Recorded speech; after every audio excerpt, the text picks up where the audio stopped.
A visit to SARK, being the smallest self-governing island in Europe, is a step back in time. Beautiful SARK is the smallest of the four larger Channel Islands and is located between Guernsey and Jersey, both of which can be viewed from SARK.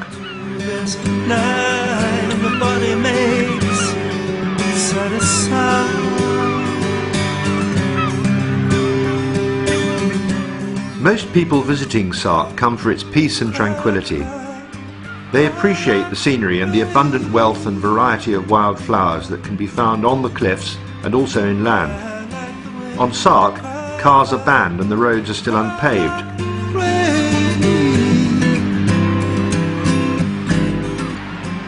On a visit to SARK, Prince Charles told the islanders, "Don't let anybody tell you you're old-fashioned. You're utterly timeless."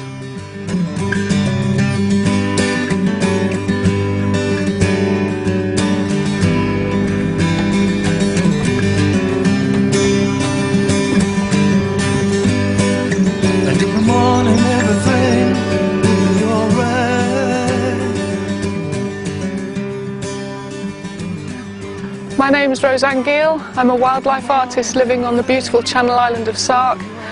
For an artist here, it's a fantastic place to paint.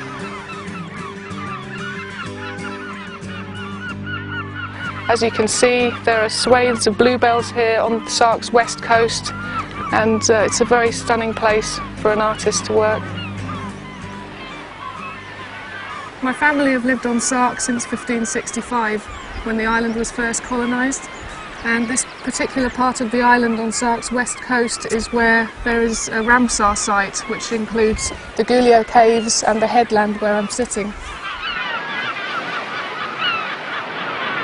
SARK can boast one of the largest tidal ranges in the world, up to 10 metres between low and high water on a spring tide. And behind me here you can see evidence of the rushing water through the Gulio passage, and we're standing at the entrance to the Gulio caves. This rock shows a good example of the lichens that are to be found around SARK's coastline, and SARK can boast over 320 species because of its excellent air quality.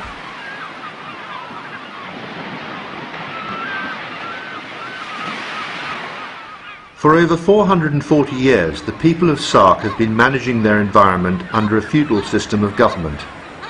The first democratic elections took place on SARK in 2008, when 28 conseillers were elected by its people. It's their job now, as the guardians of nature, to protect this unspoilt landscape for future generations.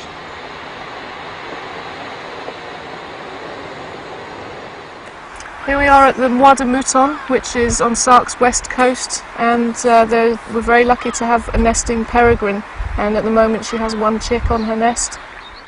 The peregrine falcon on SARK has shown an increase in numbers of breeding pairs.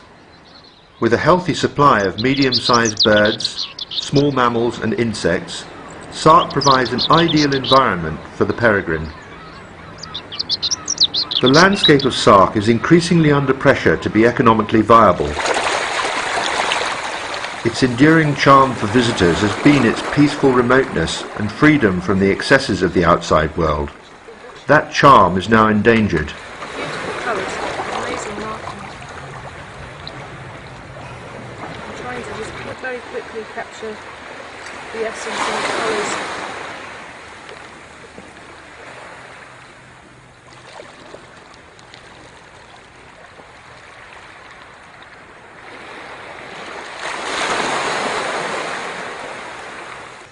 It's probably maybe been attacked by something, but not eaten obviously, and just washed up on the beach. The formation of SARK began hundreds of millions of years ago. That history is evident in the ancient and beautiful stones that can be found on the beaches. Felicity Belfield is a very knowledgeable expert on SARK's geology. So the rocks around SARK are quite fascinating, aren't they? They are fascinating because there's such a variety of them, and the oldest is so old.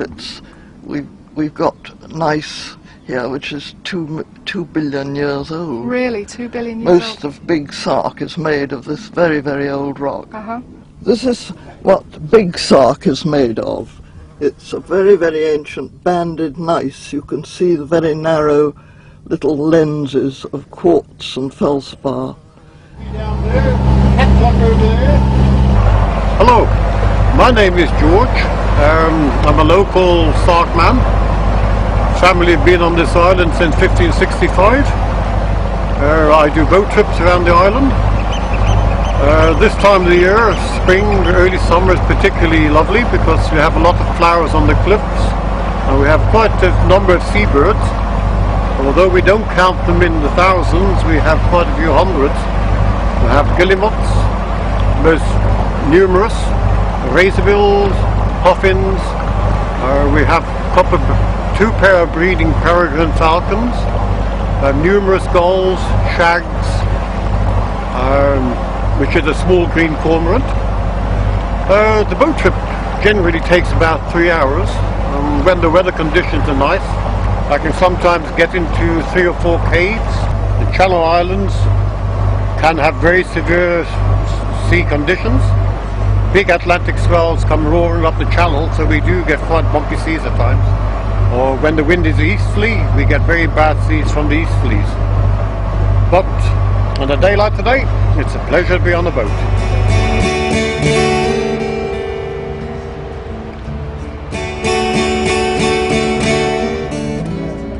With an unspoiled coastline of some 40 miles, SARK stands approximately 350 feet above sea level. Here many hours can be spent watching and admiring the abundance of wildlife. Calling all angels, calling all souls, calling all angels, lead me home.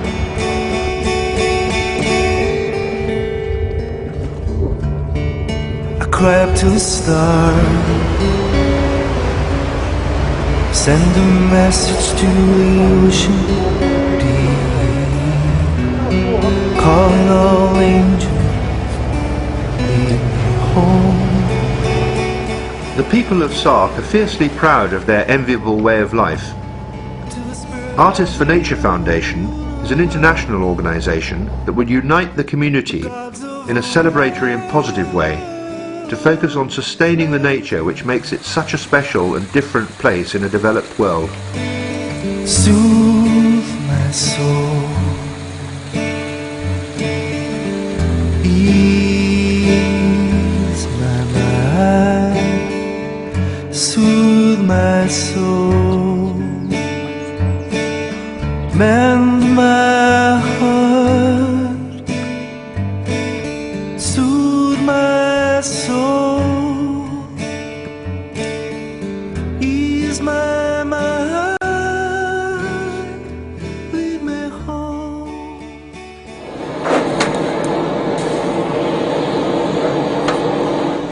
As there are no cars on the island, tourists are transported by horse and carriage.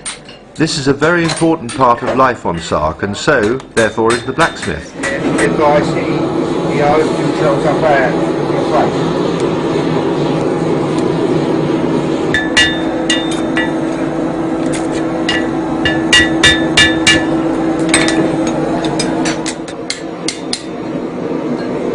Father and son, John and Trevor Hammond, work closely together, and they are still of the generation that speaks patois, which is a charming mix between English and Norman French.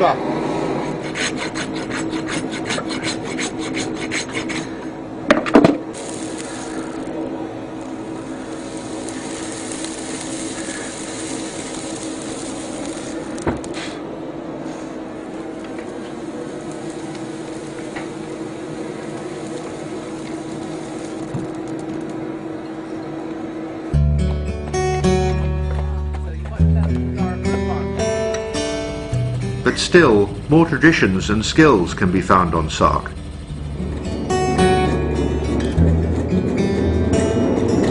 We're making a vase.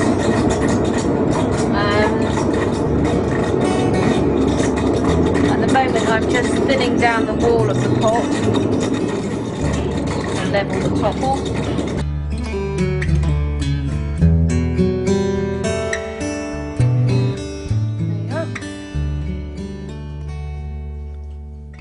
I wanna sleep for 1,000,000 years to hide my tears. So when the cold nights. There are many ways to experience this island of infinite variety. By bicycle, by carriage or on foot. SARK is a rambler's paradise, and there are far more coastal walks and bays than there are days to explore them. So there is no land. So when the cold tries to chill my bones, I won't be home. So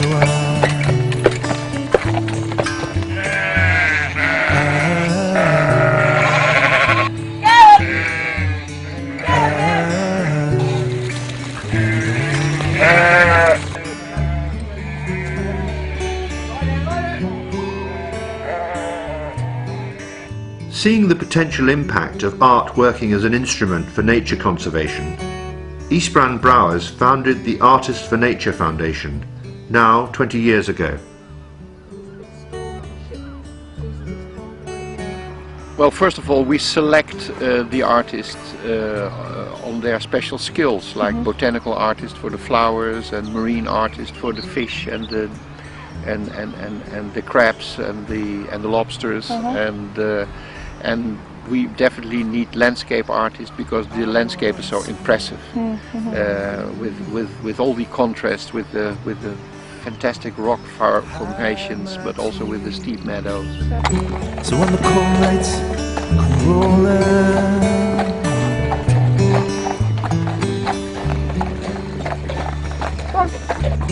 I'm gonna draw the curtains oh so tight. So there is no light. So when the cold tries to chill. Since its start, the ANF has undertaken 14 successful projects on 4 continents. More than 130 influential and talented artists have captured the spirit of endangered landscapes and species in their